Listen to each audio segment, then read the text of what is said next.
Thank you for joining us for this video lesson from Mr. K's English class on understanding allegory.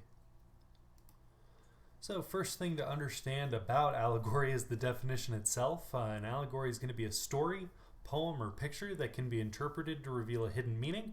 It's typically a moral or political one, kind of getting down to the nitty-gritty of society with cute animals and other life lessons. They've played a major role in how human beings have come to understand the world and our place in it.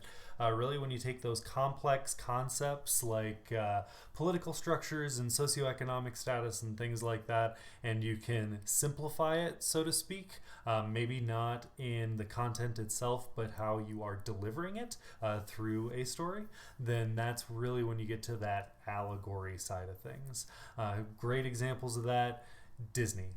This is their bread and butter. Bambi, Lion King, and Jungle Book being two big examples, or three big examples there. Of course, we also have Aesop's Fables, those worldly little stories about animals teaching life lessons and things like that through their actions.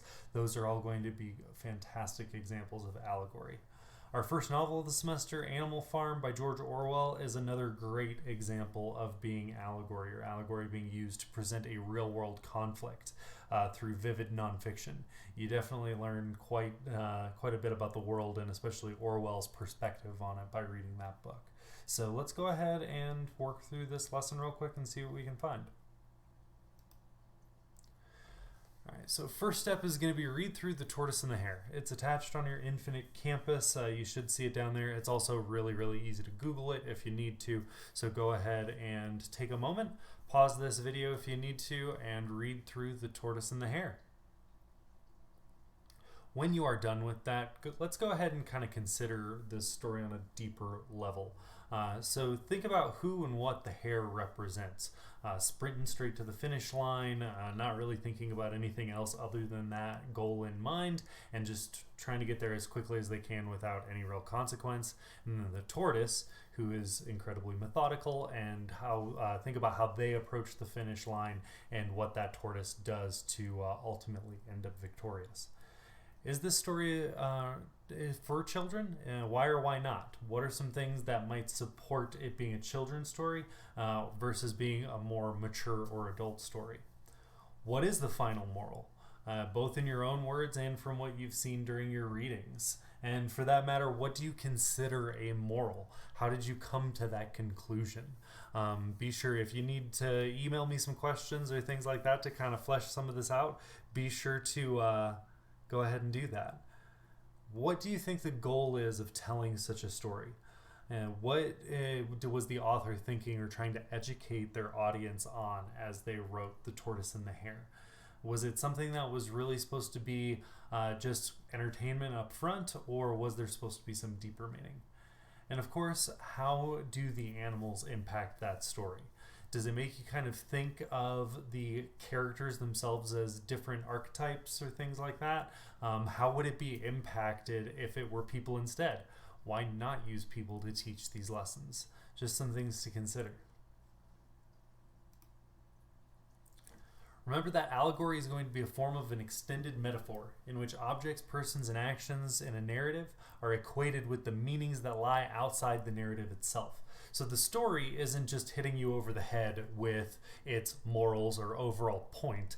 It's just kind of letting things play out and using those non-direct means of actually telling its story or telling its overall meaning.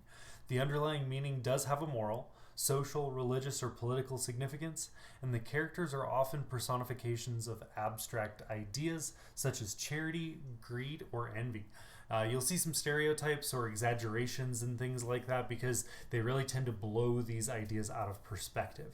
Again, when you're talking about taking complex worldviews and systems and things like that, ultimately you can kind of blow them out of proportion, and that kind of does an opposite effect. The bigger that you make the characters or the scene or things like that, the more it can kind of simplify the elements that you're working in to support those.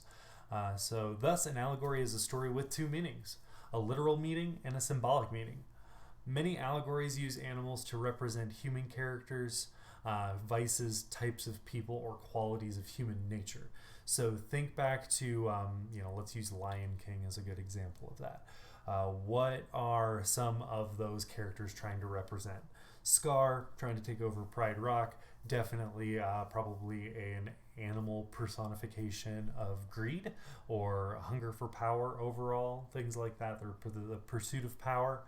Types of people, of course, you still have your heroes and villains in Simba and Scar, and then all of Simba's allies, or the allies on both sides.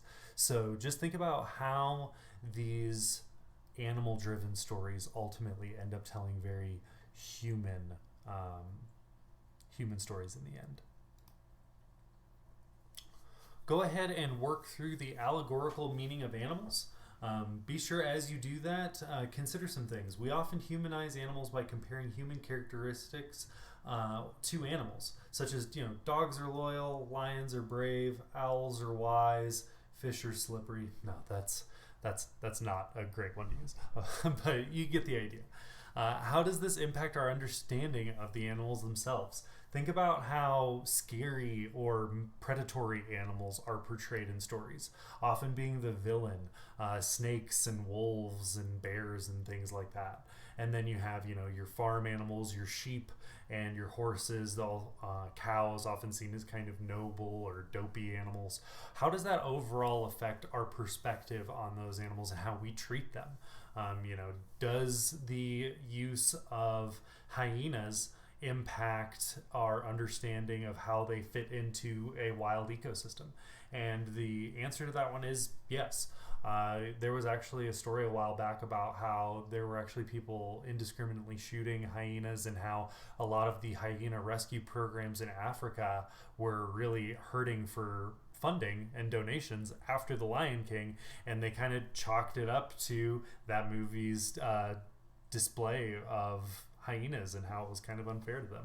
So just think about that across the animal kingdom and what it means for our perspective on stuff as human beings. Next step for this lesson, read The Fox and the Crow. I'm not going to spoil that one for you. We're not going to go into it too deeply because I want to see what your interpretation of it is. The main thing to consider is it an allegory? If so, what is the literal meaning of the story and what is the symbolic? Think about how the characters in The Fox and the Crow personify that symbolism and what the meaning of the story was. Which animals support that worldview, which ones go against it, and how do they interact together?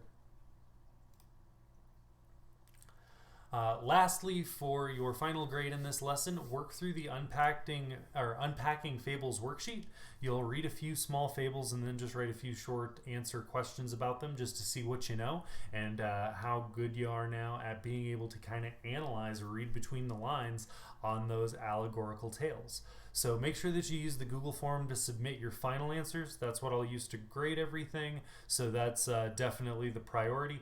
From there, you can submit the Unpacking Fables file, that PDF, whether you fill it out as a PDF and save it or just upload the blank copy. Please make sure you do one of those, because in the Infinite Campus system, if you turn in that file, it marks it as turned in. If you turn in the Google form only, I don't see that. So it's just a little bit of an office housekeeping tip. So please complete both the Google form for the Unpacking Fables worksheet, and then go ahead and knock out the file submission to finish everything. But that is it. I'll go ahead and leave y'all to work independently. Make sure that you also do the bell work for today, which needs no introduction. You can just find that task and read through that one there. I just want to know what some of the animal-based allegories you've watched in the past and what kind of life lessons you gained from those. But until the next time I see you in class, online, or otherwise, this is Mr. K signing off. Take care, y'all, and have a great day. Please email me if you have any questions or need any help understanding this stuff, because we're about to dive into our novel, and I am super excited about that. So take care and have a good one.